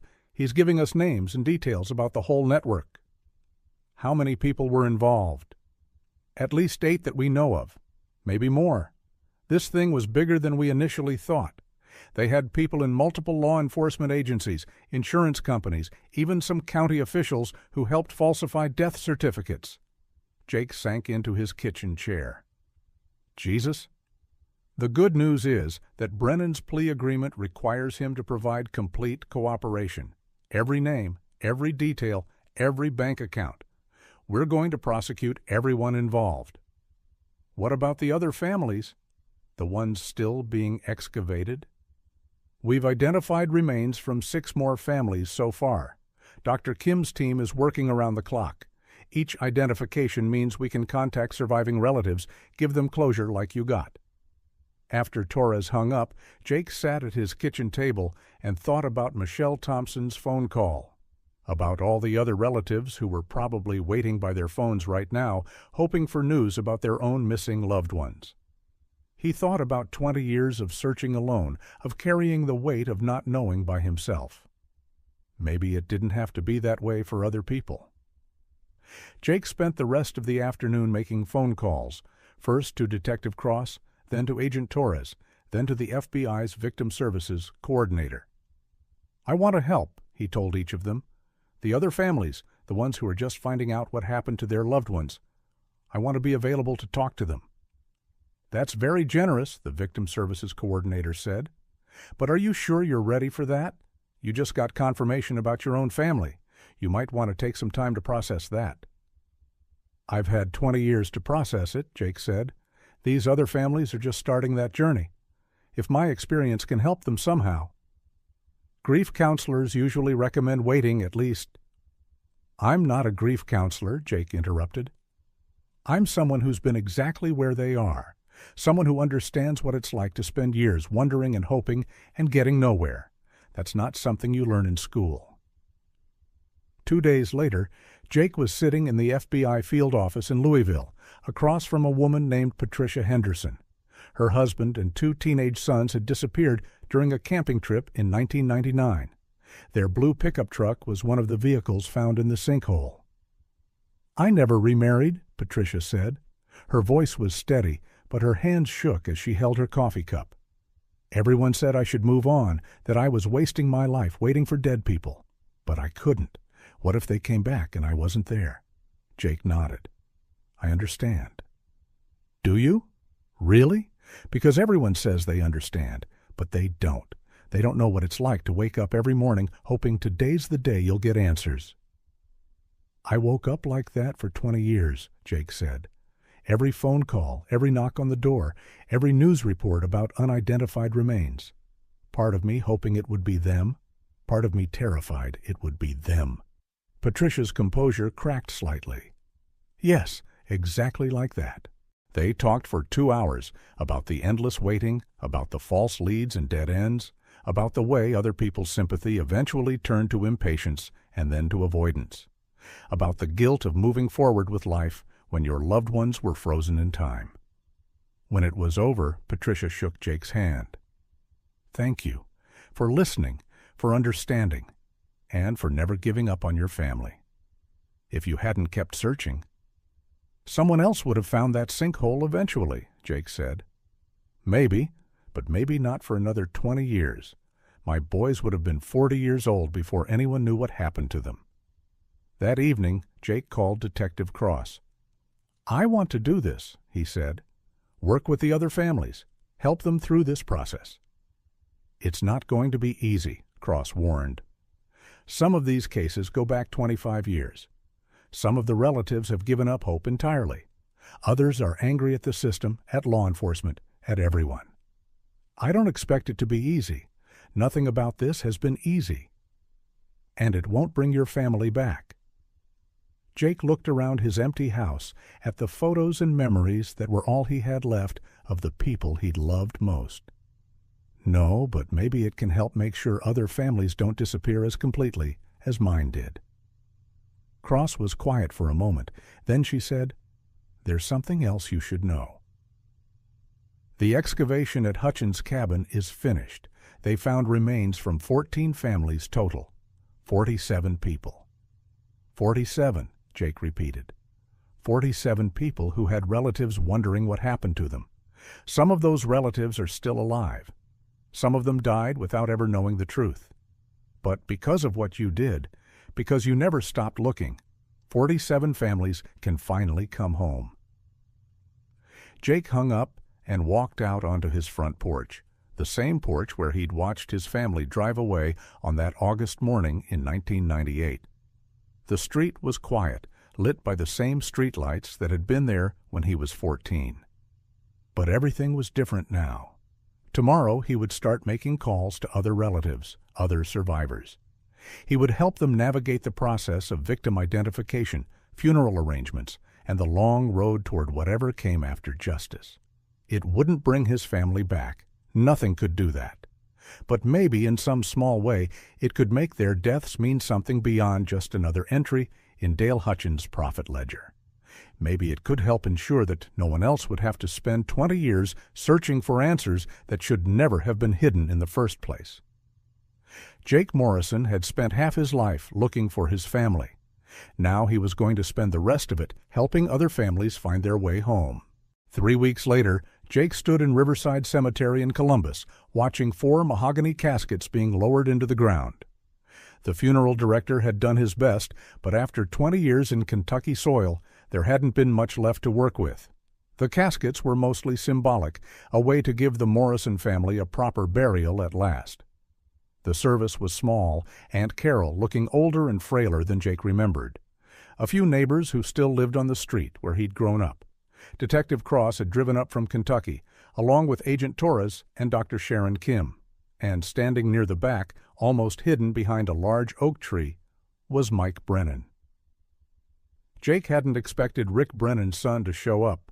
The last time he'd seen Mike was at high school graduation, back when they'd still been friends, before Jake learned that Mike's father had murdered his family for insurance money. After the graveside service ended and the small crowd dispersed, Mike approached Jake hesitantly. "I'm sorry," Mike said. His voice was barely above a whisper. "About your family. About what my father did." Jake studied his former friend's face. Mike looked haggard, like he hadn't been sleeping.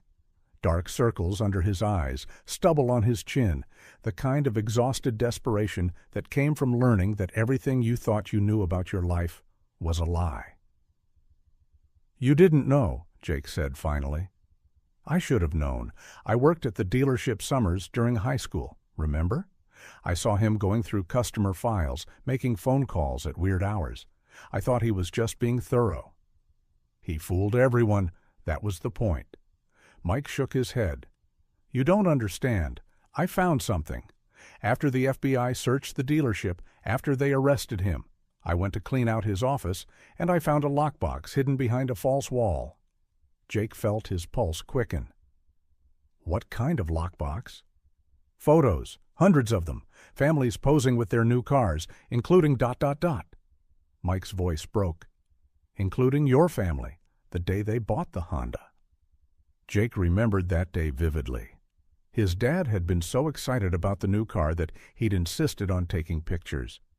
Mom and the girls standing next to the yellow Honda, all of them smiling, completely unaware they were posing for what would essentially be their death certificates. Why are you telling me this? Jake asked. Because there were other photos in that box, recent ones, families who bought cars from us in the last few years, after my father supposedly stopped.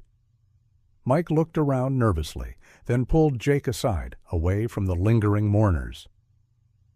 I think someone else has been continuing the operation. Jake felt the ground shift under his feet. What are you talking about? The lockbox had photos dated as recently as last month, and there were names, addresses, insurance information, the same kind of documentation my father kept on your family. Did you take this to the FBI? Mike shook his head. I was scared. If someone's still doing this, if they know I found the evidence. Who else works at the dealership? Just me and my Uncle Terry now. My father's younger brother. He took over the business when my dad was arrested. Jake remembered Terry Brennan, a quiet man who'd always seemed to live in his older brother's shadow. You think your uncle's involved? I don't know. Maybe. Or maybe someone else is using our customer information. Mike pulled a folded piece of paper from his jacket pocket. I wrote down some of the names from the photos, families who bought cars in the last 6 months. Jake unfolded the paper and scanned the list. 8 names, all with local addresses, normal-looking family names that meant nothing to him. Have any of these families gone missing? Jake asked. That's just it. I don't know. I've been afraid to look into it, afraid of what I might find. Jake stared at the list, his mind racing. If someone was still running the same operation that had killed his family, if other people were in danger. We need to call Detective Cross, Jake said. Wait. Mike grabbed his arm. There's something else. One of the names on that list, the Taylor family. I saw them on the news last week. They never returned from a camping trip to West Virginia. Their car was found abandoned at a rest stop, but no sign of the family. Jake's blood ran cold. The same pattern. Family buys a car, goes on a trip, disappears without a trace. Just like his family 20 years ago. How long ago did they buy the car? 3 months. A blue minivan. Perfect for camping, my uncle told them. Jake pulled out his phone and called Detective Cross. She answered on the second ring. Jake? How did the funeral go? Someone's still doing it, Jake said without preamble. The same operation that killed my family. It's still happening. There was a long pause. What are you talking about?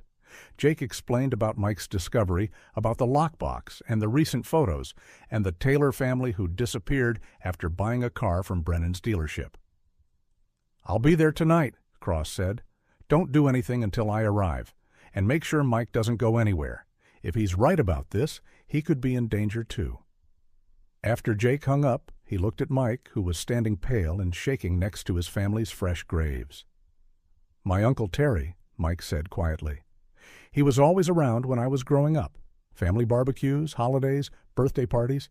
He played catch with me when my dad was busy with work.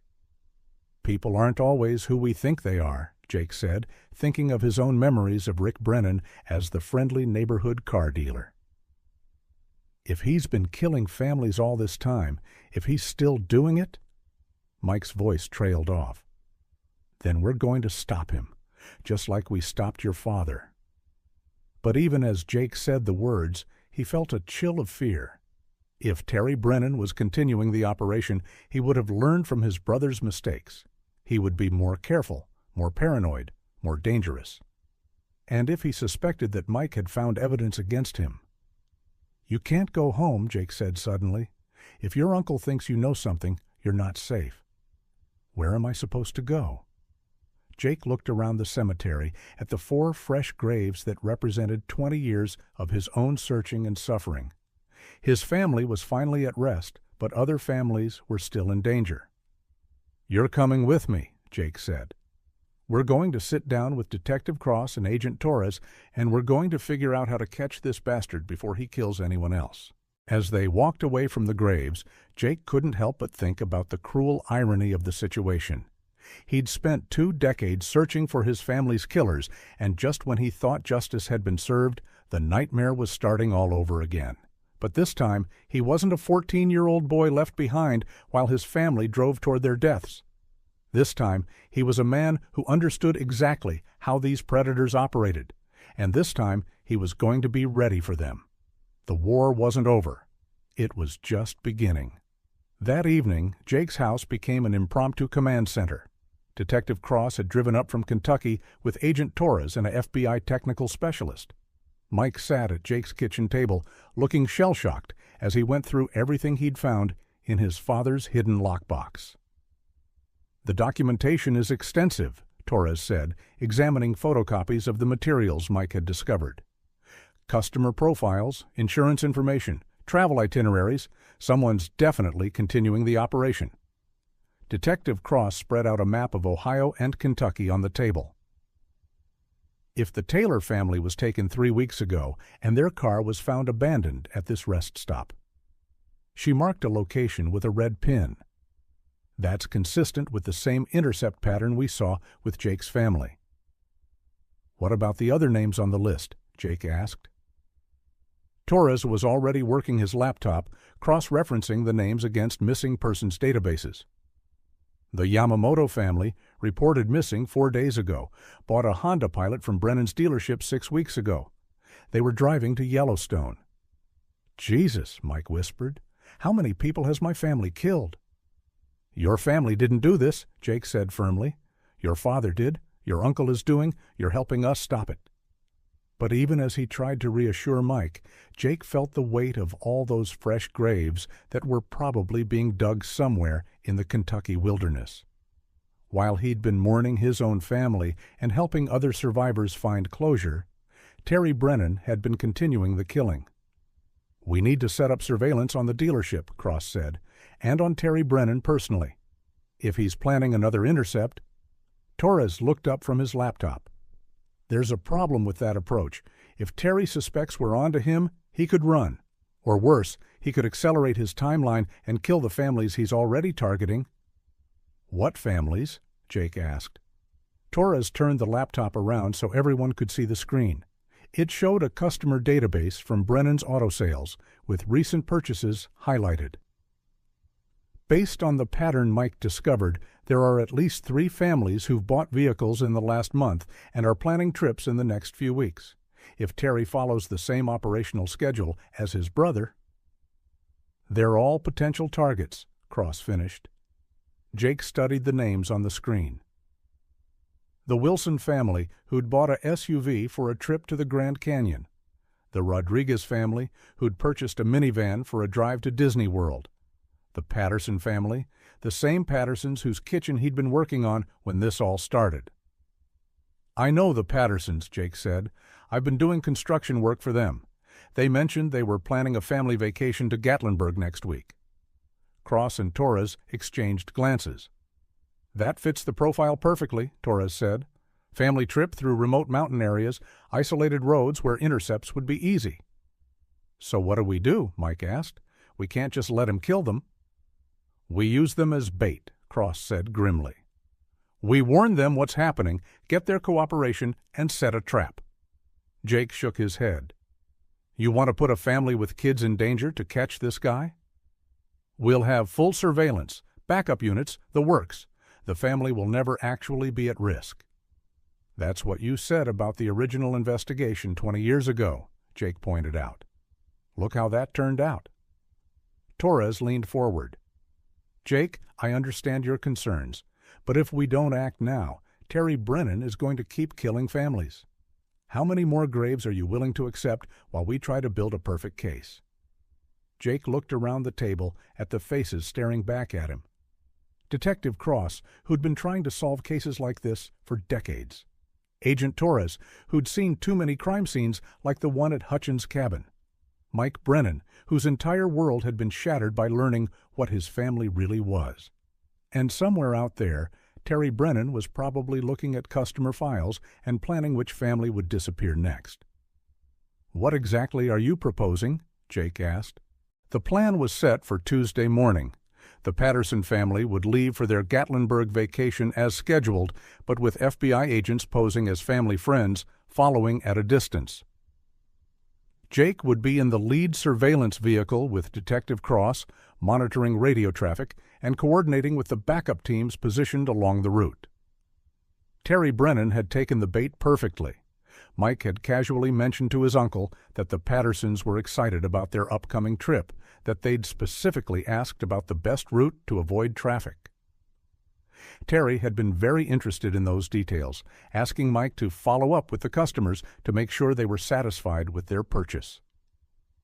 Classic predator behavior, according to Agent Torres, gathering intelligence while maintaining plausible deniability. Jake sat in the passenger seat of Cross's unmarked sedan, watching the Patterson house through binoculars. At 9:15 a.m., the front door opened and the family emerged, parents and two teenage kids, loading suitcases into their new SUV, just like a normal family heading out on vacation. Except this family knew they were being hunted. "Unit 3 in position," came Torres's voice through the radio. Subject's vehicle spotted leaving the dealership, heading east on Route 33. Terry Brennan was following the same playbook his brother had used 20 years earlier. Wait for the target family to get on the road, then shadow them until they reached a predetermined intercept point where corrupt law enforcement would make the stop. But this time, the law enforcement wasn't corrupt. This time, they were ready. "Target family is mobile," Cross reported as the Patterson SUV pulled out of their driveway. "Beginning surveillance route." They followed at a careful distance as the Pattersons drove through Columbus and onto Highway 33 South. Jake's stomach churned as he recognized the same route his own family had taken in 1998. The same roads, the same traffic patterns, the same false sense of safety that came from traveling during daylight hours on well-maintained highways. "Unit 7, do you have eyes on the subject?" Cross asked. "Affirmative.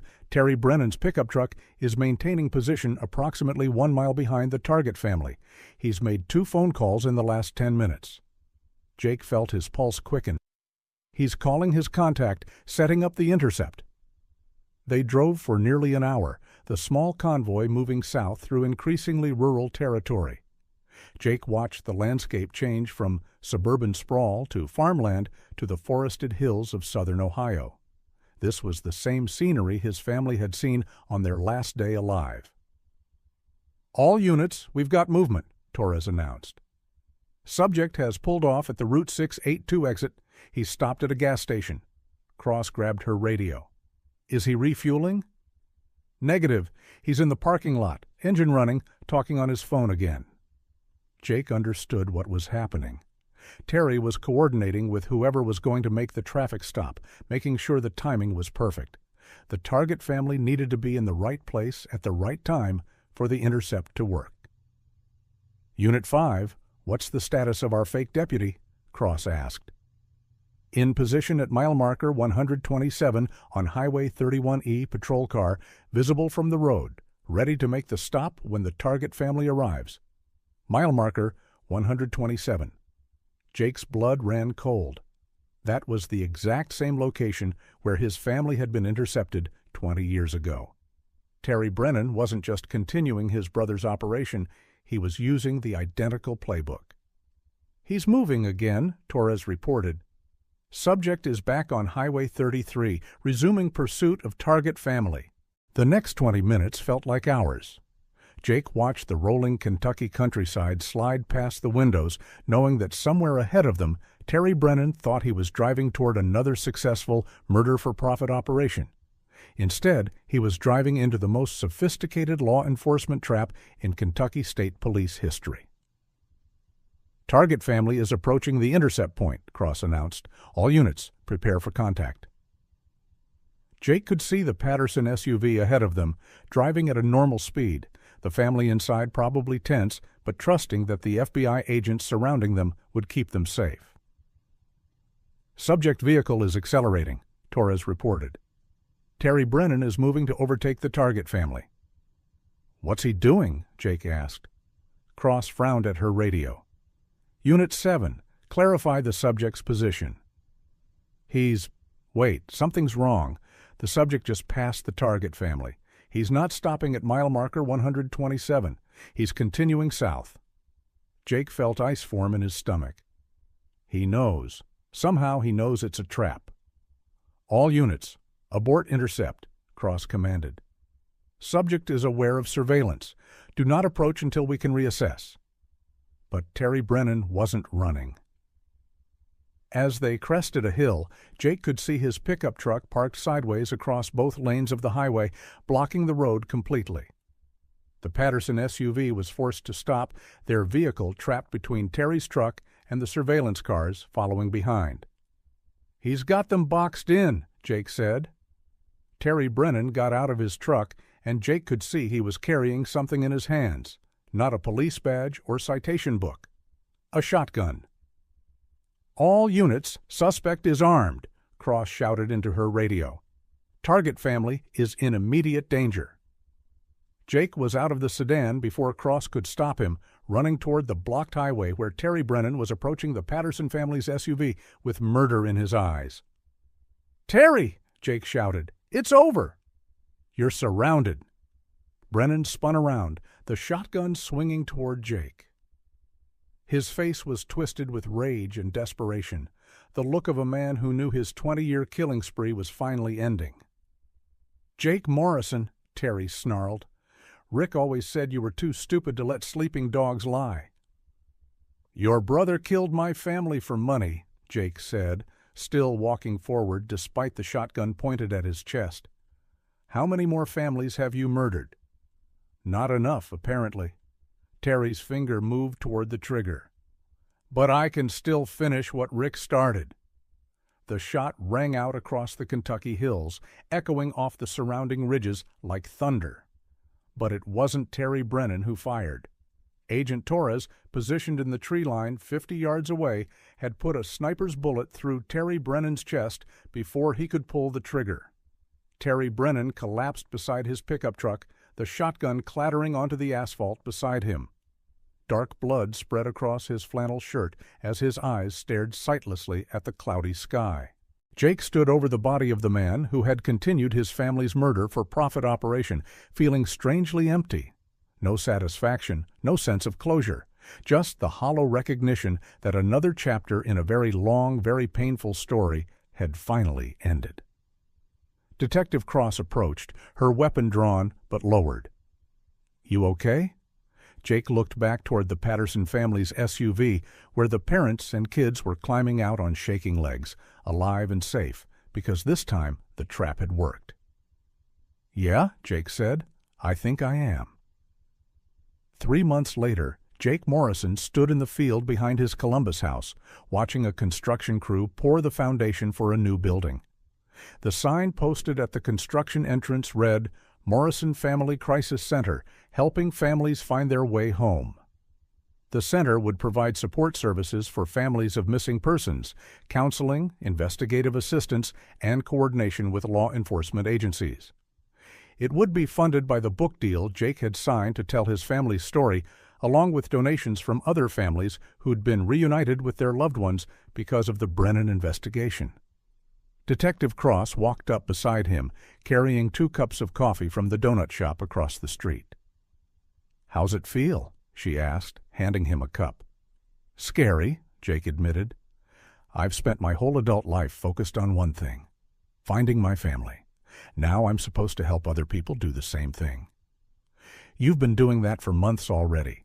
Michelle Thompson, Patricia Henderson, all the other families you've worked with?" You're a natural at it." Jake sipped his coffee and watched the workers spread concrete across the steel reinforcement mesh.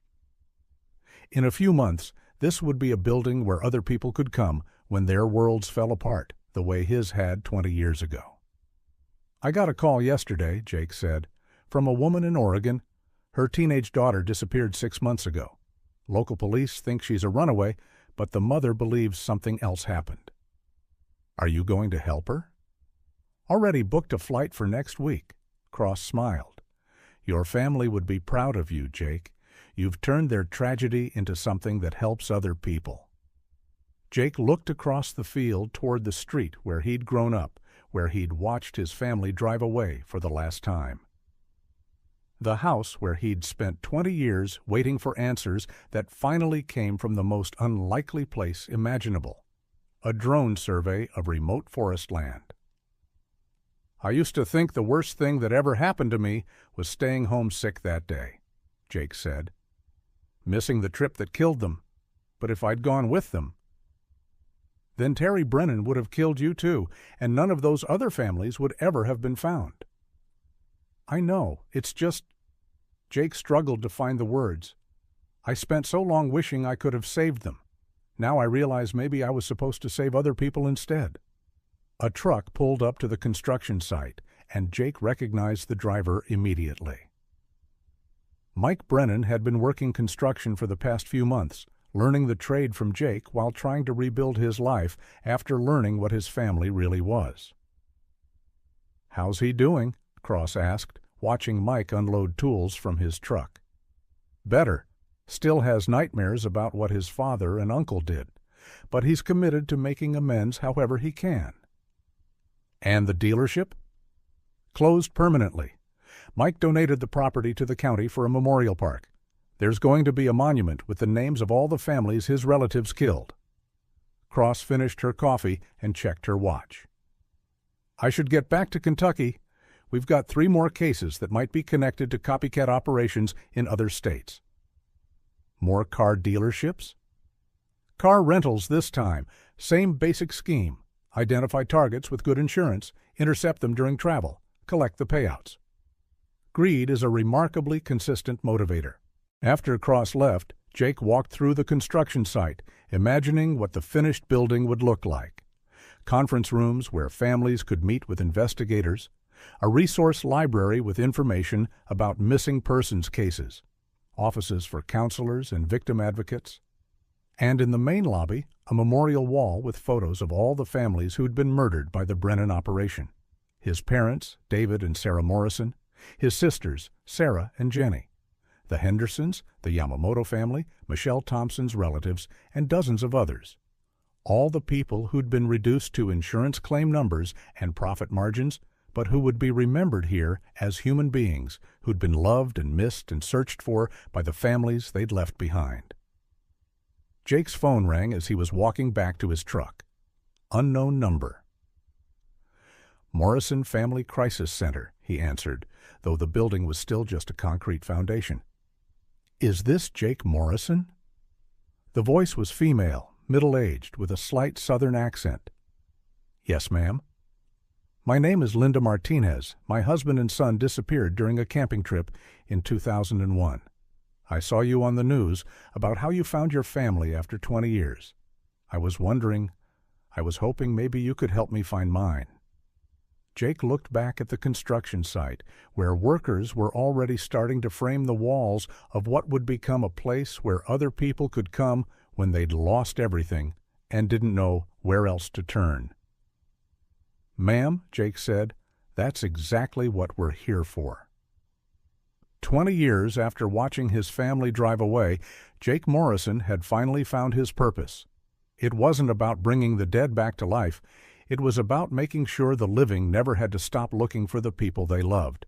And in a strange way, that felt like the most fitting memorial his family could have asked for.